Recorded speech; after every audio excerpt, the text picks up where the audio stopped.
Hello, hello, and welcome back to I was about to say the Mackenzie Collective. I always do that. Welcome back to the Divine Gossip Podcast. Hi, hello.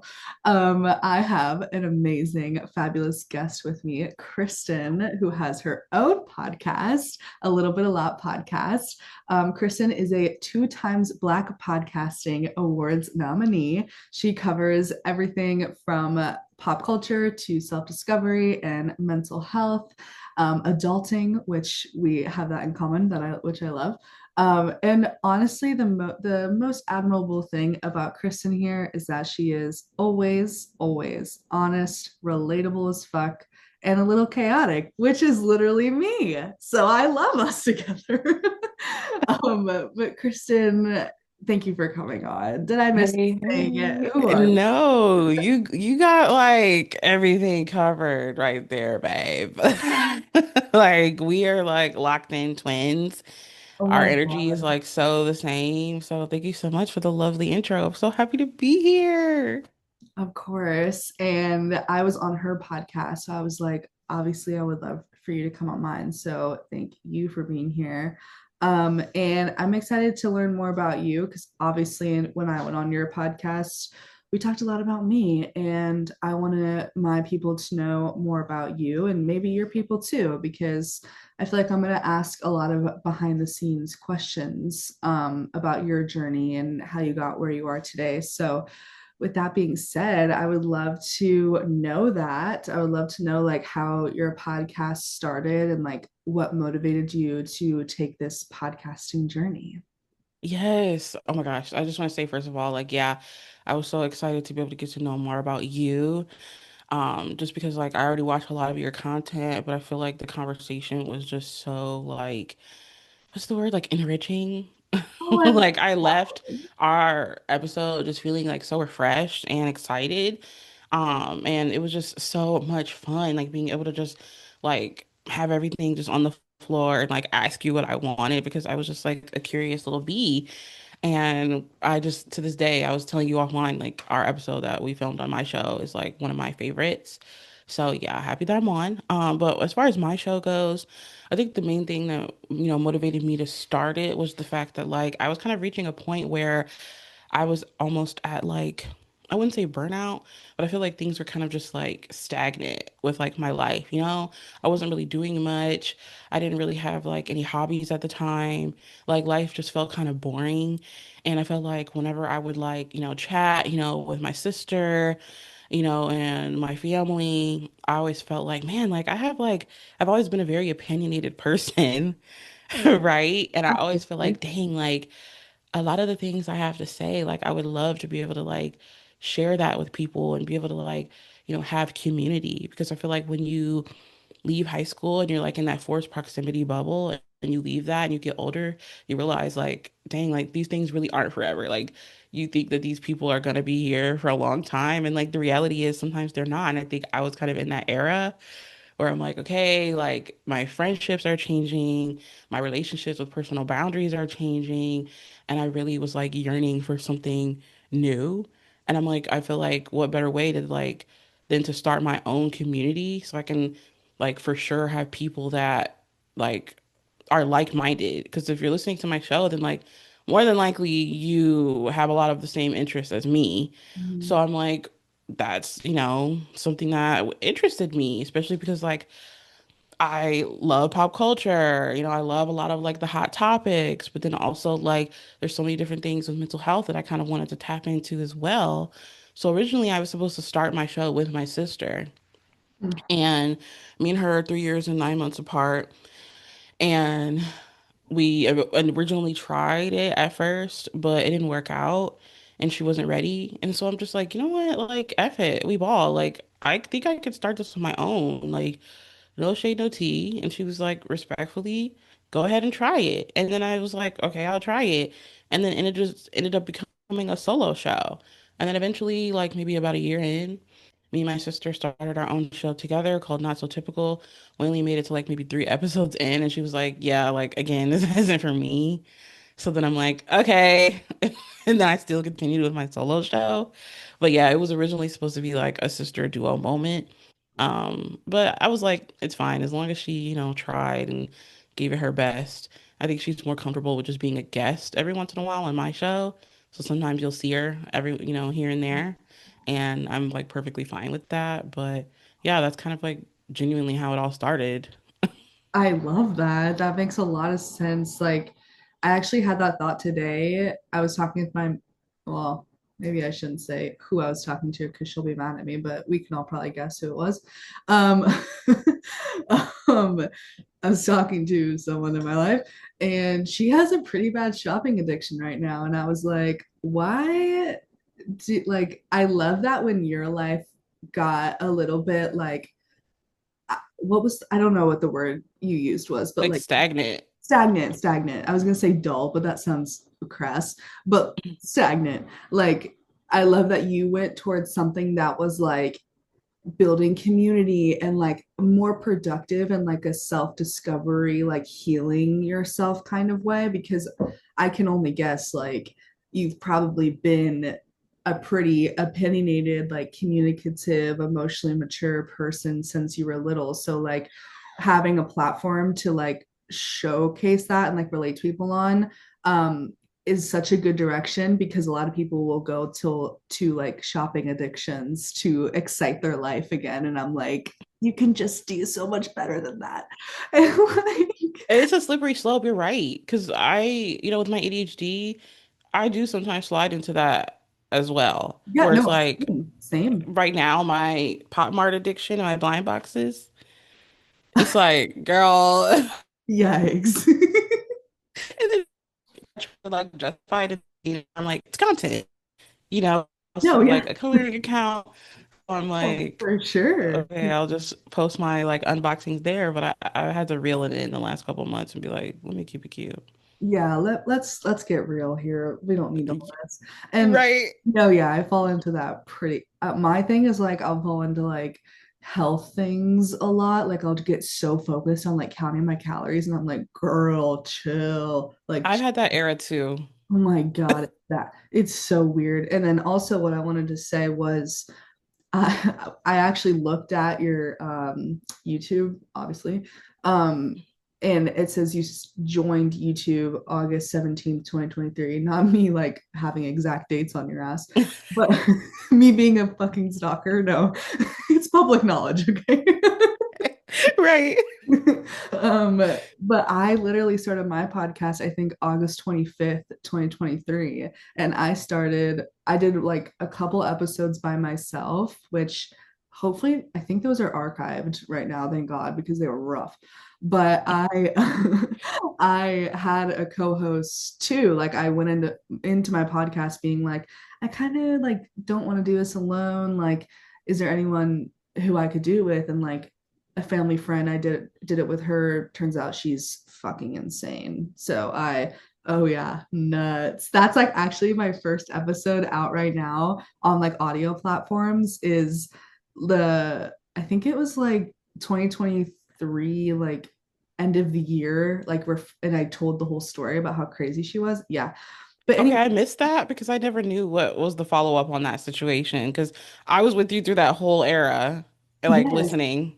yes, like I found you like a little bit after you started your podcast, and I have found that like at least with my journey, and maybe you can relate to this, when we try, I don't know, when you were talking about like doing it with your sister, not that your sister's nuts, I'm not going there, I'm not saying that, but like Like, but no, she's crazy. but no, she's crazy. No. um, but like maybe you were always meant to do it alone, is kind of what I'm saying. Because I like through that situation, every time and that was proof, that situation, every time I bring someone into my purpose and what I'm meant to do in this life and like what I'm meant to create, it like doesn't go well, because I'm always meant to have the lesson of like, girl, do it alone. Like, this is your path. You're meant to do it. You're meant to be the star. You're meant to help people. And I feel like I feel the same way about you. What do you think? Oh, no, I totally agree. And I think that that's something that can be hard for some people to grasp. And I think that that can like lead to people's downfalls because sometimes if you're not listening to the universe and it's like clearly trying to tell you like, no, maybe this is something that you need to do on your own, then it can like go left real quick because I know it's easy to be like, well, no, like this doesn't feel safe. I don't really feel comfortable. Like being a solo podcaster and stepping out and doing that is something that really takes a lot of courage. And it's a harder skill than I think a lot of people realize that you have to actively work on and develop on. So it's so much easier to be like, oh, like I don't want to really take like the harder route and go and do all of that work on my own. Let me just lean into the comfort of having someone else. And it is a lot easier, when you have that co-host. You don't have to think as much about what you're saying. It's easier to just have a natural flowing conversation. It's, obviously a lot more fun than like talking to yourself. So it's really comfortable. But sometimes, you realize like if that's your not your journey, then that's just not your journey. And that could like lead to your demise. So if you're not really trying to be intuitive and listen to be like, okay, maybe, my cards are just saying solo is for me, then like it can get crazy. So I think ultimately, like, I'm really glad that both of us have just kind of been like, no, like, let's be real. Maybe this is something that we do have to unfortunately like do alone. So I know it's Yeah. like easier said than done. And Yeah. like to this day, sometimes I still struggle and I'm like, huh, wish I had somebody else to talk to. But then ultimately, it's like I make myself laugh. So I'm like, we'll be fine. True. Oh yeah. I make myself laugh too. You put that beautifully. Absolutely. And it's very, very comfortable. That's the perfect word for it. And also, I feel like I used to fall into that even when I didn't have a co-host anymore of like bringing on a bunch of guests like back to back. So like they did all the talking and I could just kind of sit back and ask the questions and engage a little bit. But Right. and I was just like, ew, like, can you It's just kind of like a take me on crutch. seriously? Yes, yes, exactly. But about your podcast, a little bit, a lot, I am actually dying to know how did you come up with that name? What does it mean to you? Like, what is it? Yeah, tell me all about that. I don't I know. actually don't talk about that a lot. I think it kind of Oh, adds to the mystery where it's like if you only know the lore if you listen to episode one and that's it. I love it. Yeah, but a little bit a lot. I've said it in episode one and like that's the only time I've talked about it. But I came up with the name because it's been a part of my life, like my entire life. And I'm like always been a kid who just like comes up with stuff like all the time, like different sayings and like vocal stems and stuff. So this was like something that I used to say whenever my mom and dad would like make food. So they would like make dinner and they'd come over and they'd be like, or like I'd walk up to the stove and I have a bowl and I'm like, I want some spaghetti. My mom will be like, how much do you want? And I'd be like, a little bit, a lot. Like sometimes you only want just a little bit, but then sometimes you want a lot. So I always say that I was really actually just asking for a medium portion of food, right? Yeah, Because if you think about the definition of what's a little bit, but then also what's a lot, the perfect balance is just like a medium portion. yeah, medium. Because Yeah. sometimes she would give me too much, right? She would give me too much. And I'm like, girl, I'm not eating all this spaghetti or I'm not eating all of this, whatever it is. But then sometimes she would give me like too little. And I'm like, girl, that's not enough. You know what I mean? So me being like a kid trying to figure out how to communicate with my parents, I would just be like, oh, just give me a little bit a lot. And they never questioned it. They were like, okay. And then they just always knew what was the appropriate portion of food to give me. I love that. And that just became like a thing ever since I was like 7 I until love like this day. Like my mom will still cook and she'll give me something and I'm like, yeah, a little bit a lot.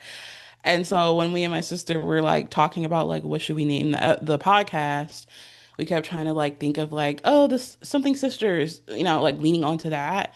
But then we were like, what if we just like skip like going in the sisters lane and just like completely name it something like completely random that has nothing to do with like sisters, nothing to do with like us, but it has something to do with like, our personal like history and growing up in our childhood. So we thought about it and we're like, maybe we should do a little bit a lot. So that was supposed to be the name of our joint podcast. But then I'm like, okay. And then when we decided I'm just gonna do it solo, I told her like I'm taking the name because I'm technically the one that coined it. Yeah, Like I'm the one that came up with a little bit a lot when we were young anyway. Like it's my saying. yeah, And she was like, yeah, like I can't argue with that. Like you can have the show name. So it just became a thing. And then I thought about it and I'm like, I yeah. feel like that is the perfect title for a podcast because my episodes are never like too long, but they're also never like too short. Mhm. And I feel like sometimes I talk about a little bit depending on how I feel and my mood that week, or sometimes I talk about a lot and I like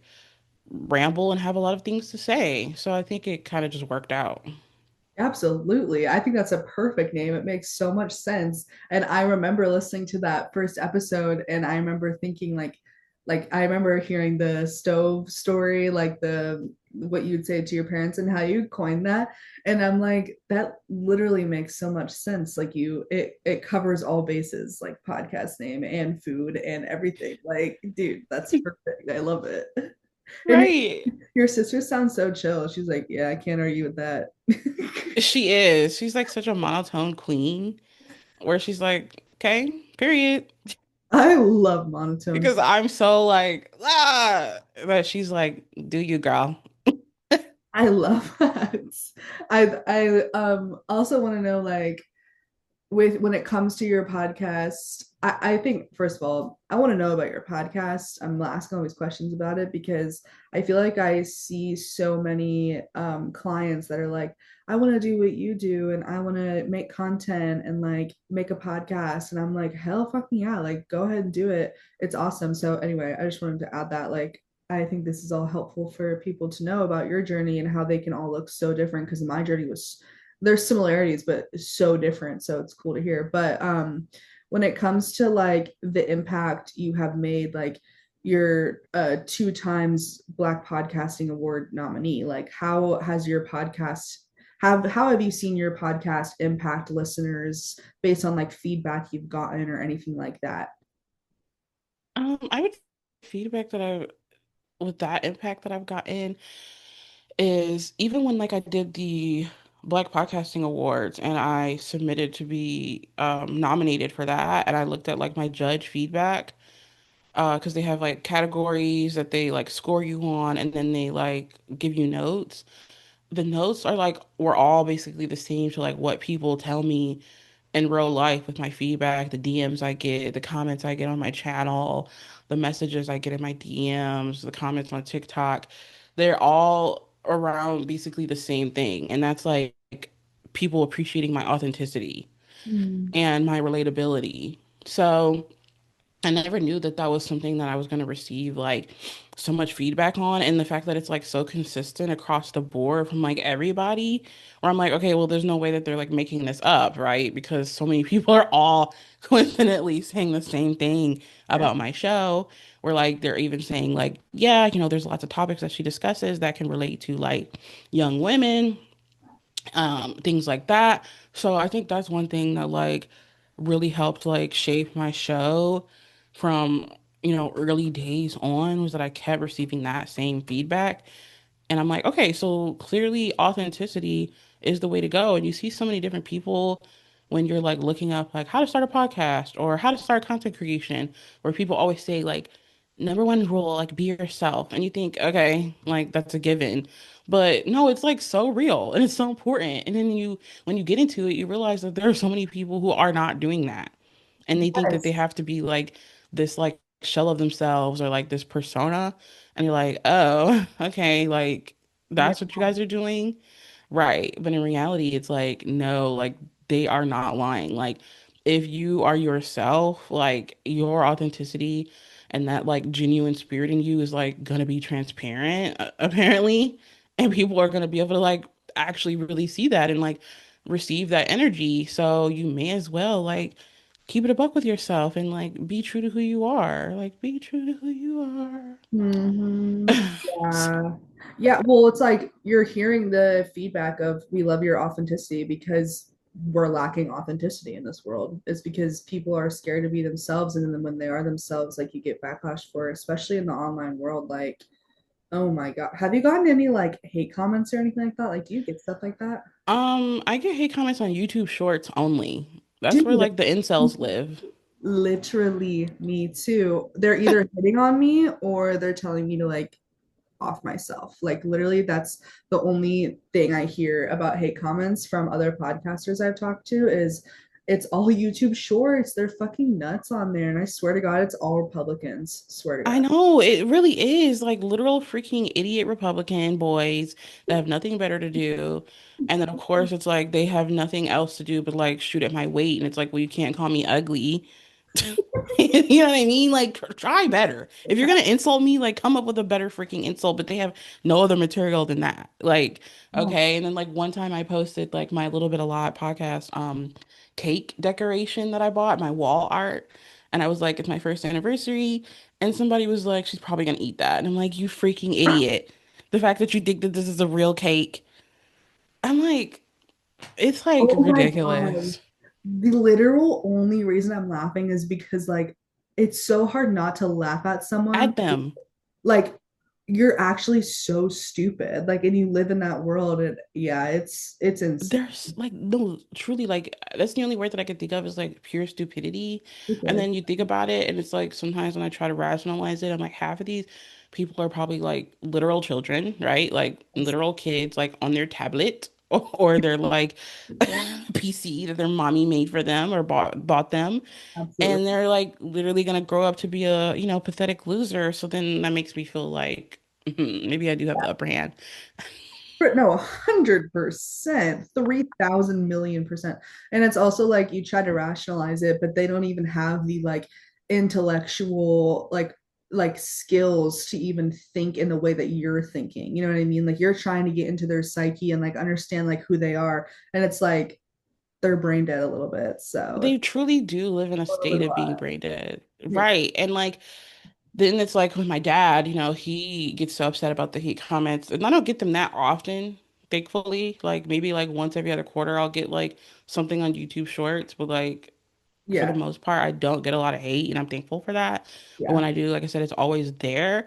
And he'll be like, "Oh yeah, I'm glad you blocked them and reported them for bullying and harassment." Before I got to it, because my dad will like try to fight with the people in the comments, and I'm like, guys, like it's not even that serious. Like report and move on. Because Yeah. why am I gonna give this more than a second of my time, like, to No, think yeah. about this? And and my boyfriend's a fisherman and he posts a lot of fishing content and literally even he'll get hate. So it's literally in every niche. Like people will find something to talk about negatively. So that's awesome. Um, Right. But if your YouTube shorts pop off, and that's why it's like ultimately I'm still gonna be in the freaking house where it's a Tiffany Pollard, like New York. Like I'm still in the motherfucking house. Cause like what? Like you can't get rid of me because at the end of the day, like YouTube shorts is also like really beneficial for people because like my boyfriend is a chronic YouTube shorts guy, which I thought was kind of cringe, but he sorry. stays on YouTube Shorts. So it's like I'm gonna keep posting my clips over there. And like ultimately when they do pop off, I do get a lot of new subscribers from that. So it's Yeah, like yeah. whatever. And like you use them a lot more than I do. Like I need to use them more. I know that because I get subscribers from them too, but you have literally almost 800 subscribers right now because you've stayed consistent on platforms like that. So that just Yeah, goes to show you it doesn't actually matter at the end of the day. Like no one's stopping you. But right. when it comes to like the themes you talk about on your podcast, you talk a lot about well, you have talked about body positivity, self acceptance, themes like that. Um, what are some personal experiences you have with that? Like, why do you talk about that stuff? Why is that important to you? I would love to hear your take on that, your personal story with those, if you would like to share. Yes, that's something that I definitely want to like lean more into. It's just so hard because there's only so many weeks in the year, right? You do one episode a week. So then there's only so much you can talk about because I hate my episodes being too long because then I have to edit them. But I'm like, there's so much more I want to talk about. Yeah, yeah, But like I definitely want to tap more into like the body positivity and like self-acceptance because that has been such a big part of my, journey like personally with like really having like radical self-love, like, healing that in therapy and like fully accepting like all parts of me and not even just as far as like, weight goes or, my body or just in general like accepting the fact that like I'm just a walking like sack of meat. Sometimes I get to like out there where I'm like, wait, I'm like, we're bones and flesh. Yeah, literally. Girl, I have to ground myself in that shit every day. No, like literally. So then sometimes I like have moments where I freak out about that. And then you're like, right, I have to, you even have to accept that. And it's like, I'm only human, like we're mammals, right? Yeah. Like, but even all down to that are things that you like sometimes like have to work on. But I think what really like initially started, my journey with that was I've talked about in one episode where I discussed almond moms Oh, early on in my podcast. And for like, anybody listening who like may not know what an almond mom is, it's basically just a, parent or like, guardian or just like an adult in your life when you're like young and impressionable that is like really health focused. So growing up, I had a almond grandma. My mom's not an almond mom, like she's pro like live your life, eat what the frick you want. But unfortunately, my grandma is always like so pro like don't eat fast food, don't eat, snacks that are bad for you, would judge a lot of the things that like I liked and ate. And like it wasn't even just me, like everybody in the family could get it. So much so that to the point where both of my uncles, her two sons, are vegetarians. So that kind of like influenced them a lot in that way. And yeah, so I think growing up, when you constantly have someone who's like judging your body, she was always like, body shaming me, like even talking about down to like my nails, because for some reason my nails grow really fast. So she'd be like, your nails are not, manicured, like cut your nails, they're getting too long. That's not ladylike. Like, girl, like living with that woman for the 3 years that I had to live with her post my parents' divorce was literally hell on earth of an experience. Like every single day when I would come downstairs from that attic, I wouldn't even want to leave my room because knowing that I would go into the kitchen and see this woman and that she would like talk about something on my body, whether it's my nails, hair, feet, whatever she wants something to talk about, can really like brain chemistry to the point where you're like, is there even anything good about me? Right? mm-hmm. Yeah. So then it's down to the point of like her having self-acceptance with like accepting my personality, right? So now we're beyond weight, but we're like even internally because I think from a young age, because I've always been a very opinionated kid, like you said, like you nailed it. I've always been this way. I've always been loud. I've always been really talkative with like people, when I'm comfortable, obviously, because like the social anxiety kind of steps in sometimes. But I've just always been like this. Like I've always been an over the top, like dramatic girly, like and I think for a long time that was something that I like tried to like hide because then she's like, you just have too much energy. We take family photos and I'd be like head cocked to the side, like cheesing, like all teeth, and she'd be like, your smile is too much. Like you're cheesing too much. Like I'm telling you, every single thing I ever did, down to the way I smiled in photos, she didn't like. If she had a question and I didn't have an answer, I'm not thinking quick enough. It's like, girl, like get the frick. Like, why are you on me like this?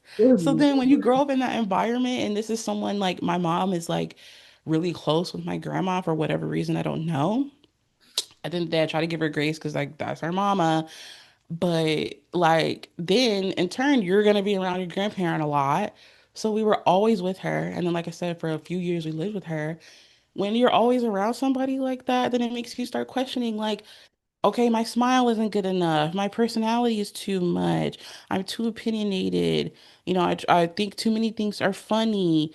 My body, there's so many things wrong with my bodies. Like so then it really makes you feel like, am I even a good person, right? So I Mhm. think after we like finally moved out, I was able to have some distance from that. I realized like so much of my self-hatred from everything about me was stemming from her. And that was something that I had to like really work on, myself and in therapy to like undo. And I had to realize like, no, like my bubbly personality is something that a lot of people do like about me, and my smile is not too much. And, sometimes the things that I find funny, like, are okay and cool, and my interests are cool, my hobbies are cool, my body is perfect the way it is. So, girl, it was a lot of work I had to do, Ah. but yeah, and now I'm no contact with her, and life has Okay, I been was gonna great. It's ask. been a year. Yeah, I was gonna ask if you still talk to her. Yeah, Yeah. that's exhausting. And yeah, that I think your story is um a good representation of the lesson of one of the lessons I see in it is like when like it's like you're not the problem, it's the environment you're in. Like when you're around the right people that are for you, they'll love you literally exactly how you are. And they'll love you for your flaws too, and like everything that you were made fun of for and like criticized for. I've experienced, oh my God, so much of that too. I have an almond mom currently, but I have she doesn't project it onto me. I've actually taught her a lot about health and like body positivity and self-acceptance, and she's still learning because also generational, holy shit. I mean, the older generation, Yeah. good Lord. I mean, not that that's an excuse whatsoever because we educate self-educate ourselves a lot, but yeah, it's definitely a theme with them. And yeah, I can relate to that on some extent. I actually only have one grandma, and she doesn't talk to me because she's like hyper Christian Trump supporter and thinks I worship the devil. So we all have our, grandma issues. I totally relate to that. And especially, and I think I love, love, love that you have the motivation and like the self-awareness. I think that that's sometimes what the older generation lacks, dare I say, because the fact that you went to therapy to undo all of that trauma is a testament to your resilience and self-awareness and strength because that's very traumatizing. Um, and I'm very proud of you. I think you have, I feel like, Thank you.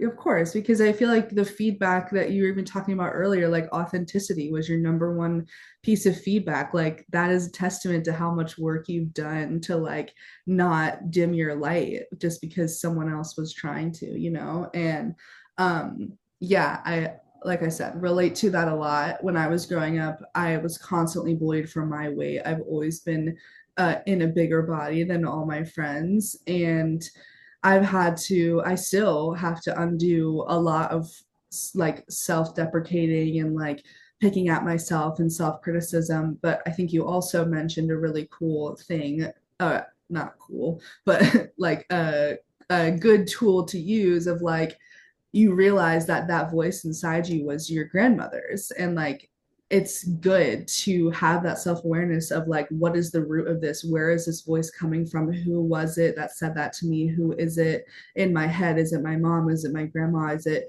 yourself, like are you just putting all this pressure on yourself, or is it the media? Like there's so many uh there's so many sources of ways that we can like question ourselves and like judge ourselves. So anyway, Yeah. thank I you. think that that's so real.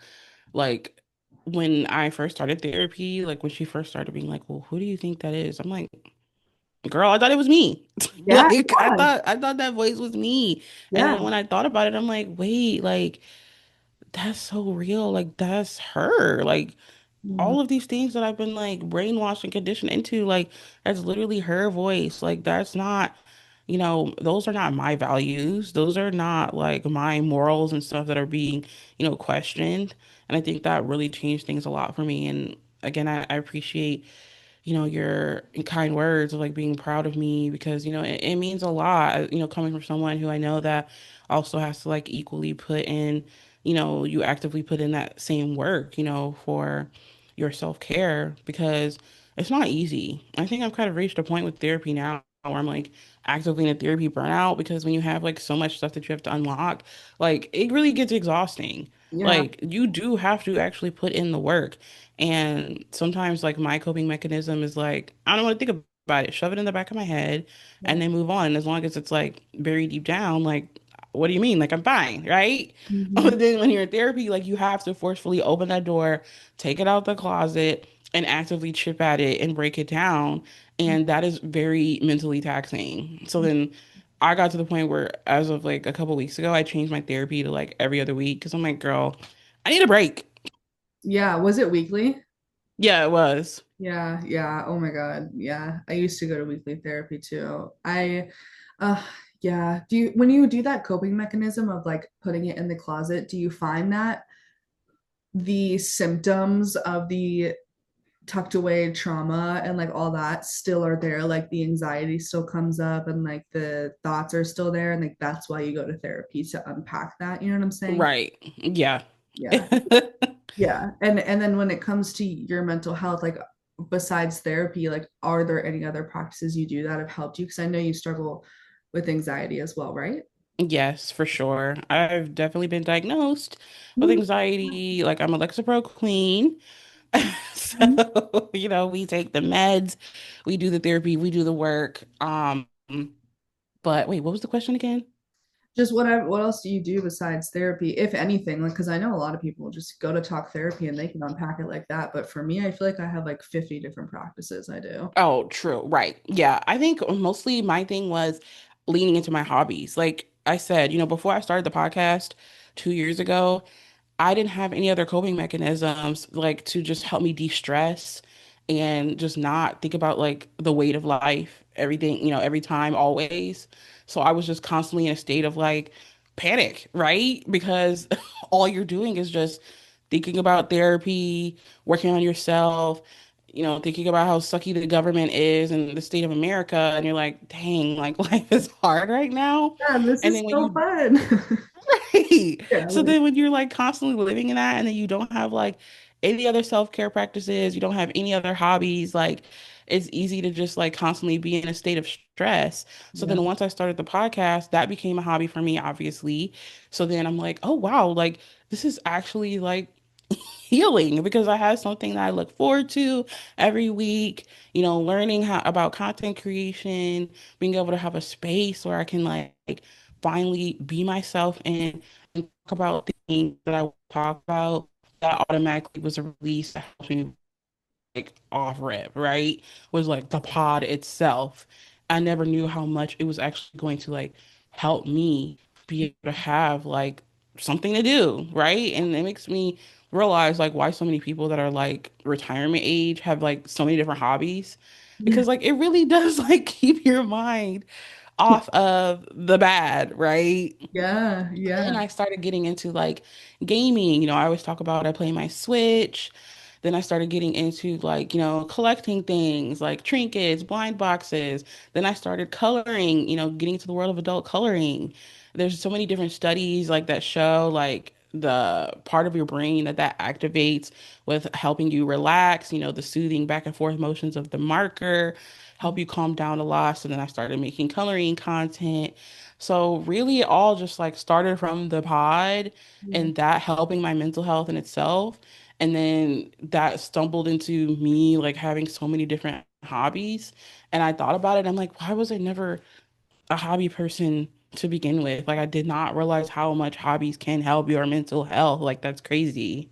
Yeah, yeah. I know 100%. I totally agree. That's such a I know I was expecting you to say like because my brain every time I interview someone, I'm like, what practices do you do? And they're like, meditation or like this certain kind, but like it's literally as simple as like making time to like actually live life, like do what you were here like meant to do. Like you're not meant Yeah. to constantly sit in a therapy office or like that theme gets brought up in like the spiritual community a lot of like actually I feel like I just did a yeah I did it no yeah I did a post on it, a reel I made in a TikTok, and it literally got like 60,000 views or something, and it was so Wow. and it was about like how you can't constantly be in this like healing spiral, like you have to make time to live your life, like it's take breaks and like don't burn yourself out just trying to constantly self improve, like you for people we forget that like being a human on earth,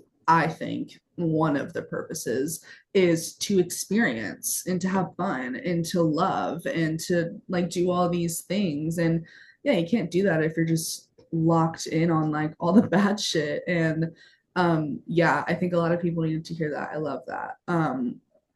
Yeah, and I also think it's like nowadays, I don't know how to exactly put this, but I fell into that too.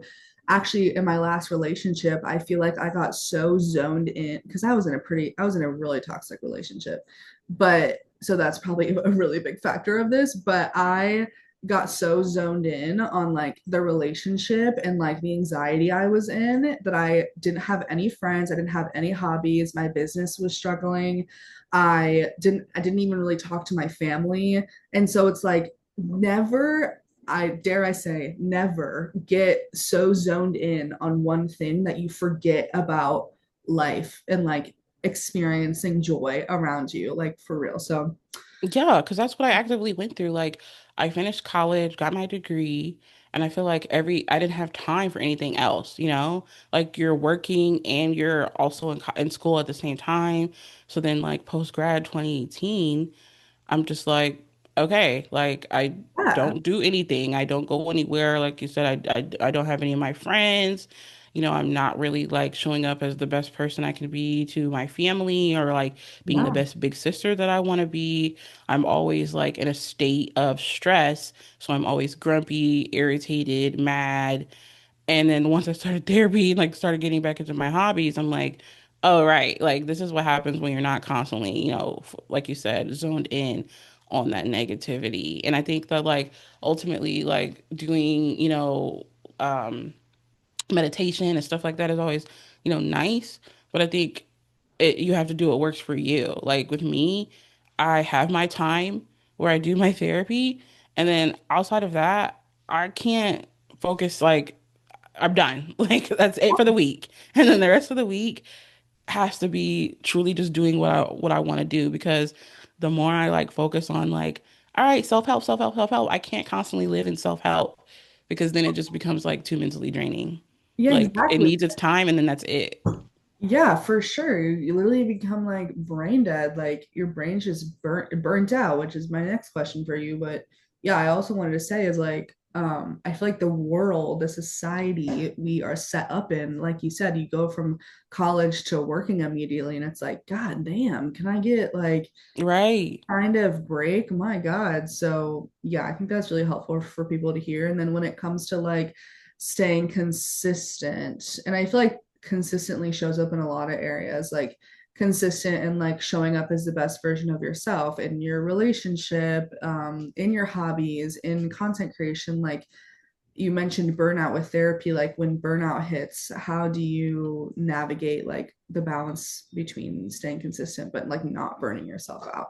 Yeah. I think that like for me, like it's easy for me to naturally just like go into like avoidant. Like I said, like I give like tuck it away, don't think about it. And as long as I'm not thinking about it, then I'm not like constantly stressed a little bit, but I can't, I realize like that's not healthy. So like if I'm reaching a point with therapy right now where I'm like, okay, like I've been doing this for like what, 4 years now. I think I'm reaching a point where I have like quite a few like self-soothing, techniques and things that we've worked on to help me. Plus I'm like right now in an era of like, girl, it's just kind of too much to constantly be talking about like self-improvement every single week. Like I need a break Mhm. instead of my first instinct, which is like, oh, I just need to be done with therapy then, right? Like, because at first that's what I wanted to do. That's like my first instinct. And I think that that's so real for a lot of people where you're like, I'm No, done.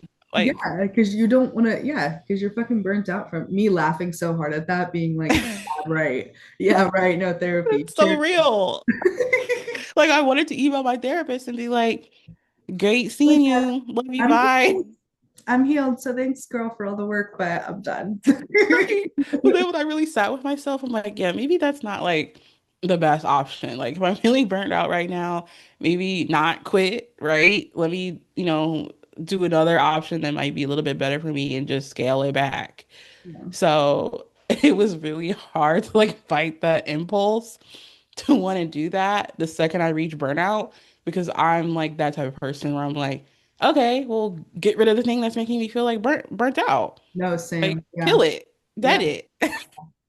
Yeah. But the older you get and you do, your healing work, you realize like that's not good. Maybe I should take some time to think about it. So now I'm doing every other week. I'm feeling a lot better, Yeah. having breaks because like I said, it is mentally taxing. And Yeah. it's the same thing with like my podcast, like showing up and having consistency with that, is a lot of work, but when I'm feeling burnt out with that too, I just make sure that I then schedule a break. Like if I feel like I'm getting to the point where I'm like, girl, I'm tired of thinking of something to talk about every week, and it starts to feel like that, then I'm like, okay, girl, it's time to take a break. And I'm feeling that right now. I'm like actively thinking of taking a break in like December. So then once I kind of feel that, then I'm like, okay, great. And then I feel better knowing that like I got a break coming up and I'm Yeah. about to have, a good time to be able to just relax from that. So I think, Yeah. that was something that I never allowed myself to do before, which is like take control of my own situation and realize like this is my life, or in this situation, this is my show, this is my content. I can quite literally do what I want to do. So if I'm feeling like I need to schedule the break. And if people who listen to you really genuinely do support you, then like they'll understand and they'll still be there. Because I think that's something that can be kind of scary too, where Mm. it's like you want to take the break, but then you're worried like how will my numbers do and how will, the listeners feel with me being away? Like is my analytics, are they gonna drop? But ultimately, like I'm a human, so I have to do what I have to do for me. Yeah. So I think that's one thing that like I've definitely like actively tried to practice within the last like 2, 3 years alone was like being okay with taking those breaks, being okay with stepping back, scaling back at anything I'm feeling like is starting to be a little bit too much. Yeah, I love that. I think I can see where therapy has played a part in your journey because you're talking like this is my pattern and I'm not going to fall into the pattern of avoidance. I'm going to instead make a plan and adjust things a little bit. It doesn't mean like all or nothing. Like, oh my God, I fall into that. You used to fall into that a lot, but I catch Same. myself too. Like I'm like it. Like actually, this morning I can use my hair as an example. I just got a haircut. Love that. Nice. Thank you. But like this morning, I was like, this is such a small, like insignificant example, but like I was just like learning how to like blow it out myself because I've never taken my hair very seriously. And I was getting so frustrated. I was like, when you're little and you like get knots in your hair and you just like hit the brush on the counter and you're like, fuck this shit. Like I'm done. Yeah. Crash the fuck out. You crash the fuck out. And like I was doing that. I didn't actually do that, but I was just like, oh my God, I fucking hate this. Anyway, I was about to just like put my hair up in a bun all day and like just say fuck it and like completely give up. But now I'm an adult, so I'm just gonna be like, actually, I'm just gonna like straighten it a little bit and we're gonna keep it down and we're gonna keep it moving. It's not that fucking serious. So like anyway, I don't know. I fall into the all or nothing thing a lot. And instead of like running away and just like throwing the towel in, whatever that saying is, you can actually just, like you said, take control and have awareness to shift things a little bit. But anyway, No, that's so real though. Like, I think also being aware that like sometimes you do need a day where you're like, I'm about to crash out, I'm throwing this and like I'm done with it, and then I'll come back to it tomorrow. yeah, But then there are times where you realize like, no, maybe I should just like put my big girl pants on and like keep pushing. yeah. So that's so real. And now for some little slightly rapid fire fun questions. Yes. Do you believe in ghosts? Yes or no?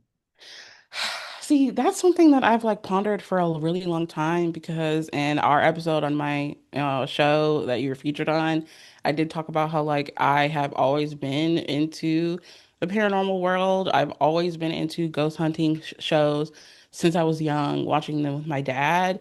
And I think that I've had a lot of eras where sometimes I do and sometimes I don't. Mm. And I'm like kind of leaned into that now where I'm like, it just is what it is. Like some days I believe it and some days I'm like, I don't know. Like, Oh my God, Kristen, like that's, where do you live? I need to take you ghost hunting and prove you. yes, I'm in Michigan, Michigander. There's got to be haunted places that I can come visit you and we can go ghost hunting. Yes, and I think that's really the real tea is that like I've always been interested in like going on a ghost hunting mission. But Yeah. right now, like now that I'm like in my, late 20s or about to hit 30s, I'm like on the side of I do believe in ghosts. And I think that like I've changed kind of changed my thoughts on it, like especially leaning into like the spirituality side of it, like when you start getting into like mediumship and stuff like that, where you're like, oh dang, like okay, yeah, like this really does seem like this is a thing. So Mhm. right now my answer is yes. Yeah, okay, good, good. Have you had any like like personal experiences with anything like that or no? No, I haven't, unfortunately. Yeah. But again, I think sometimes I always have a theory that it's because I haven't had a lot of people like close to me that have passed. Like, I'm the same way. Me neither. I haven't. yeah, and but my sister has because she said that sometimes after my grandpa passed away, which like we were not close at all. So I think that if I had like a grandpa where I'm like, Papa, love you, I would probably like lean into it more and be like, "Is the spirit of Papa with me right now?" And like really be on that type of time. Yeah. But he was like pretty much an awful man, right? Yeah. But towards his ending days, he was just like a vulnerable old man. And my mom like took care of him a lot, so we were around him a little bit more. And then you realize like, oh, okay, he's just an old man. And when he passed, my sister says that sometimes whenever she's driving in my grandpa's Hummer, he had a Hummer, and my mom still owns it. So they drive it every once in a while because like it has to be driven. If you don't drive it for a while, like it stops working.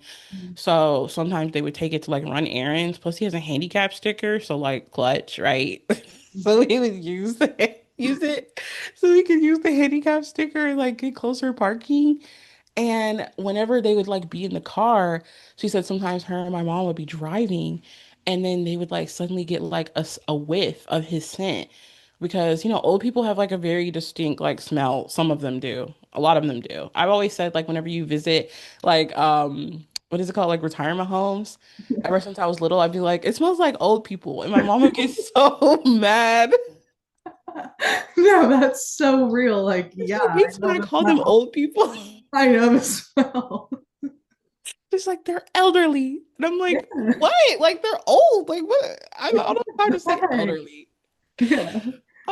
Like I've always had a weird relationship with elderly people. I've never liked elderly people. Like they've always Well, I scared me. mean, you didn't have the best experience with the one you were closest with, so That's what I'm saying. So I'm like, girl, give me a break. Like that is something that people need to talk about more. And I think that there's not a big community of people that have grandparent trauma. There's so many people online that are like, I love my Mima. yeah, And you're like, girl, where's the people out there that have grandparent trauma? Because what? yeah, me. Okay, period. Because then it's an isolating experience. And now I look like the crazy person because my grandpa was like, literally didn't care about me. And my grandma was like, literally hell on earth. So, of course, when I'm around elderly people, and my dad's parents were passed away before I was born. So, Yeah. that's the only example of elder people I have. Of course, I'm going to be scared of them. Of course, I'm not going to like them. Yeah, no, I actually think that we do need more people talking about their elderly people experience for sure because but I think a lot of people do talk about that just in a generational sense though they're not literally saying elderly people but people are like okay the boomers like your time's up you know what I mean. Exactly. But so yeah, to answer that, my sister did have an experience with him where she says that sometimes when they do ride in his car, she'll like smell him or like if they're in the house, Yeah. like she'll randomly get a whiff of his scent and be like, "Oh, grandpa, like that's you." But I'm like, "Girl, every time I'm in the car, I don't see it, I don't smell it." You're like I don't believe you. No, I'm kidding. No, that's definitely weird. I actually had a few clients who told me similar stories of like driving the passed away person's car and they'll like smell them. But I'm also like, are you smelling them because like they were in that car a lot? And like Right. But the car was detailed. My mom got it yeah, that detailed. oh that's a good point. Yeah. Yeah, so like it once we got in it, like I personally didn't smell a trace of him at all. That's Like true. that thing You was would smell squeaky it too. clean. Yeah, you would smell it too if it was that. Yeah, that's true. That's Right. cool. Yeah, that's cool. Yeah, but can't confirm like after the detail, like it didn't smell like him anymore. Yeah. Hmm. I love that. I mean, hey, I believe in ghosts, so I'll Right. believe that. So, who is your dream guest, dead or alive, for a little bit a lot? Who would you love to talk to? My dream guest, I always say Kiki Palmer. Queen. I Stop. love Kiki. Her Baby This Is Kiki Palmer podcast is my favorite. She's just such a good interviewer. I did not know she had a podcast. Oh my gosh, girl, yes, you should definitely listen to it. Like Sure. I always tell people this, like if you're interested in starting a podcast, you should listen to a couple of episodes of Kiki Palmer's podcast because even though like she's a celebrity, like she's been doing this for a long time, like there are so many things that you can learn about her interview style that is like so good. Like she's a really, really skilled interviewer, and I feel like a lot of people like sleep on that. Oh my God, I need to listen to her. Holy crap. Every time I just see her on social media, like a clip of her talking or anything, I'm like, God, she's so fucking beautiful and so goddamn funny. Like, Yeah, she's the best. When it comes to the future of your podcast, do you see yourself expanding even more? I mean, I know you're a very in the moment kind of person, maybe, I think, but you're talking about, true. well, I guess this was before we were recording. You were talking about like how you want content creation to eventually be your full-time job. Do you see yourself going beyond just a podcast like books or events or like speaking on stages or anything like that? Speak out. Yeah. I would love to do that, like being able to like go to events and stuff. My boyfriend's convinced that like Spotify is gonna like fly me out one day and like I'd be able to go to a Spotify for podcasters like You are. event. Yeah, like I would love to be able to do that. But right now, like as far as like expanding out of podcasting, like I don't really have any dreams or anything like that because I think I'm still kind of in my era where it's like I'm still giving like rookie, you know? So I think I'm just like Yeah. really just focused on that. But like books would be something I've always imagined being able to like have my own memoir, but not even just a memoir, but just like a what's it called? Nonfiction? See, I've been out of school for too long. Nonfiction, Where it's like like where a I'm writing a biography, no, not even or is it fiction? Fiction is what I'm trying to say, right? but Where it's not. like fake. Yeah, fiction. No, yeah, fiction. Whatever one is fake because I've always been a storyteller since I was young and I've talked about it a few times on my podcast. Like I've started off being a writer first. I've always loved writing since I was little. Like whenever we would have to like create stories in school and write essays and like we got into like poems and different things like that, like I would love like building my own worlds. And I've always said before, like when I was young, since I've always loved reading so much, I would like email my favorite authors when I was like in fifth grade, sixth grade, and be like, "Hey, love your book. Love you as an author. Here's a little snippet of a short story that I wrote about these two girls that go on a magical adventure." And the authors would write back and be like, "Hey, Kristen, so cool that you're in sixth grade. Love you down, and this was a great piece." And they would like give me feedback and stuff on like my short stories. What, you absolute fucking go-getter of a goddamn famous author. You are so cool. Thank you. And like that was stuff I was doing like in fifth grade. You know what I mean? Yeah. Like I was featured in my local newspaper once when I wrote like a little short story. When Oh they were like, my giving kids a spotlight like in this section of the newspaper. So I was constantly like writing my favorite authors and like getting feedback from them. And I was like convinced that I was going to, write stories and make up stories because I think that with me being like a Pisces, I lean into like escapism. Obviously, I lean into that dreamy like God. world building. And I think that one thing that's always helped me like since I was young is like being able to read a book and get lost in that world. Yeah. Pisces is like the most psychic sign, right? I've heard a lot of names, and I think that I lean into that so heavily because then there's always like in music and media, like Pisces are like one of the most mentioned signs, like period, just especially in like music. And I resonate with that like so much. And then there's like so many artists that are Pisces and like women like Rihanna. And like I think that at the end of the day, like it shows that like that sign is are people that are go-getters. We are psychics, we're manifestors, like we're Mhm. dreamers, and I think that we truly are a big part of why the world goes around.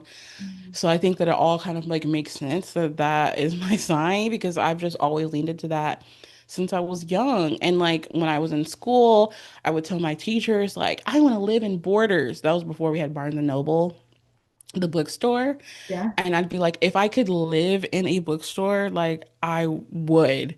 And my teachers would Aw. be like, okay, I'm hoping I see your, book on the shelves one day. So like all my teachers knew like that girl wants to be a writer. She wants to be something. But then once I started like high school and I had to start writing for like Mm. assignments, it sucked the fun out of it. Oh yeah. Oh yeah. High school will do that. That's for sure. Yeah. So then once I started the podcast and I started getting back into like storytelling in a different way, verbally, I think that kind of like has like fulfilled that void that was missing, when with me like being a writer before. So Mhm. that would definitely be something that I would like love to get into like eventually, I would love but for that. Oh now, my it's God. Do you listen to Janae Aiko? yes. She's a Pisces. Mm-hmm. Yep.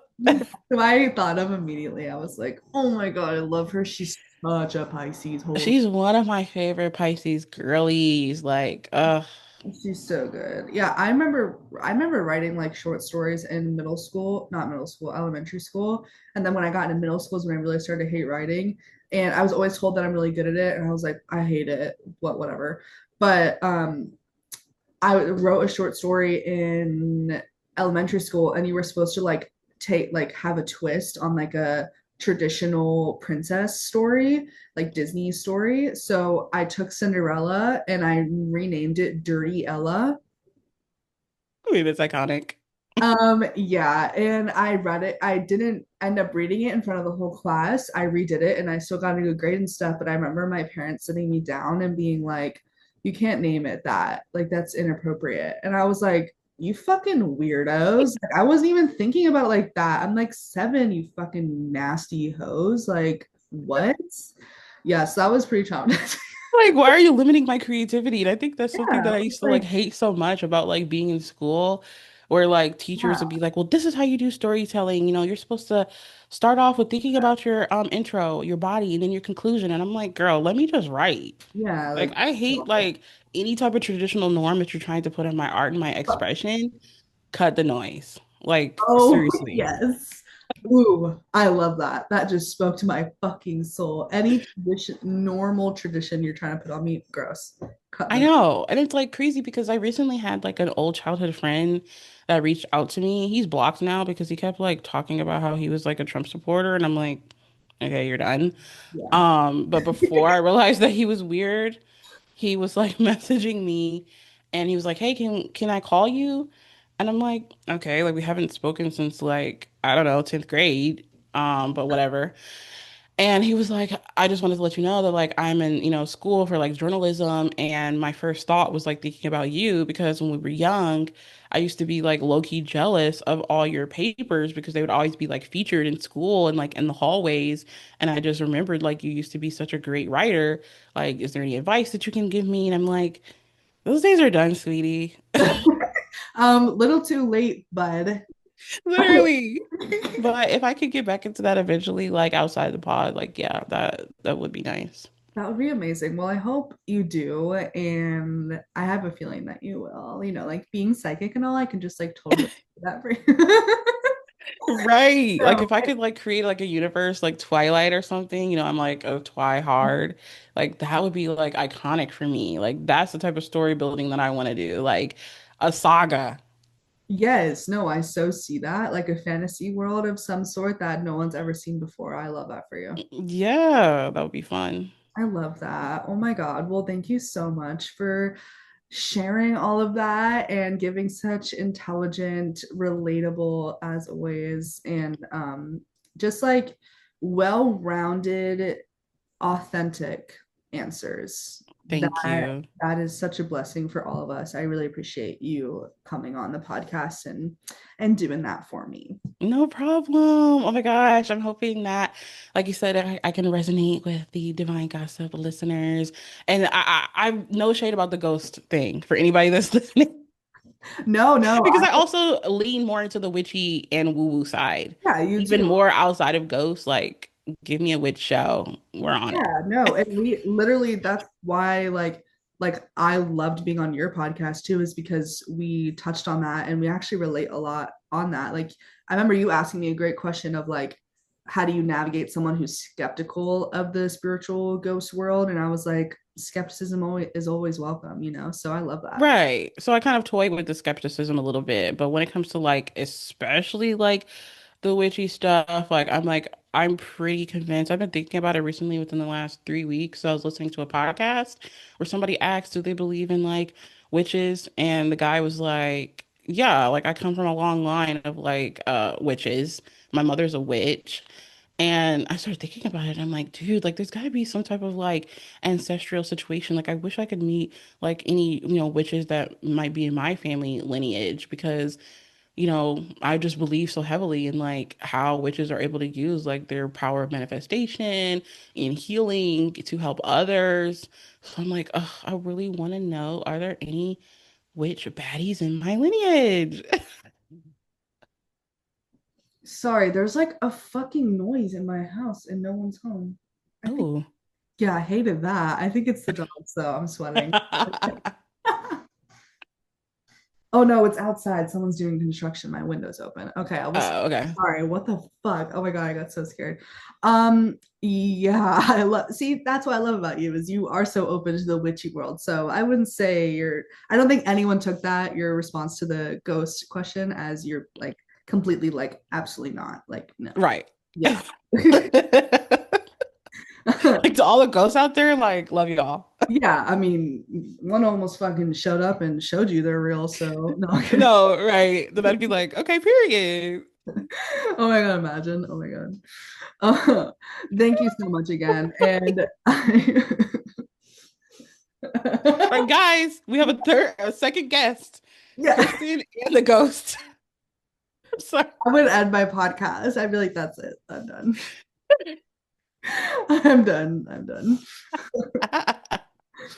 Um, thank you so much again. I appreciate you. Thank you. You're amazing. And yeah, everyone go listen to a little bit of that podcast because it's one of the best, of course. Oh, thank you. Of course. Is there anything that you want to share with the audience that you haven't already? Where can people find you? All that jazz.